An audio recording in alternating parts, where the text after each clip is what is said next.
అంటే గతంలో చిన్న పెద్దవాళ్ళు వాళ్ళ అమ్మమ్మలు నాన్నమ్మలు మా నాన్నోళ్ళు గైడ్ చేసేవాళ్ళు మీకు పీరియడ్స్ వచ్చినాయి మనం కపుల్ మ్యారేజ్ అయింది అంటే చాలా మందికి 45 days సంబంధించి పీసీఓడి సంబంధించిన ప్రాబ్లమ్స్ కూడా ఉంటాయి. సో మా పిల్లలు పుట్టారు అనేటువంటి ఒక భయం జనరల్ గా.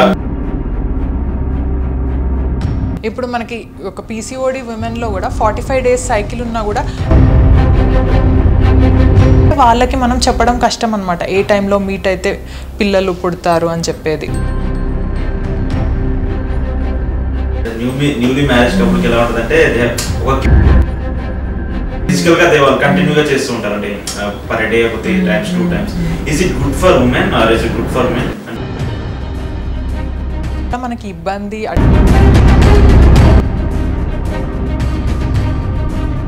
నార్మల్గా హెల్దీ సెక్స్ మ్యూచువల్ గా ఇద్దరు ఫిజికల్ గా అప్రోచ్ అయినప్పుడు ఇంటర్ కోర్స్ జరుగుతున్నప్పుడు బ్లీడింగ్ సంబంధించి ఎక్కువగా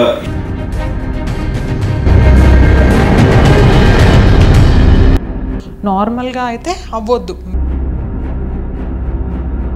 అంటే ఒక వాళ్ళకి ఏంటంటే ఒక డే సైకిల్లో ఒక పీరియడ్ వస్తుందంటే బిఫోర్ ఒక 3 days 4 days ముందు టాబ్లెట్ వేసుకొని దాన్ని అలా స్టాప్ చేస్తుంటారు. దానివల్ల ఫెర్టిలిటీకి సంబంధించి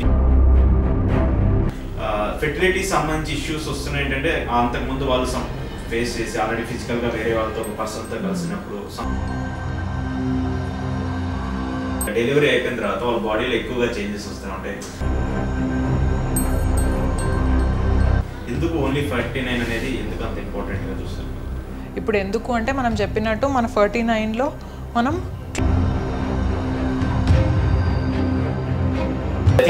fertility is best for fertility. 100%. అంతే. So thank you.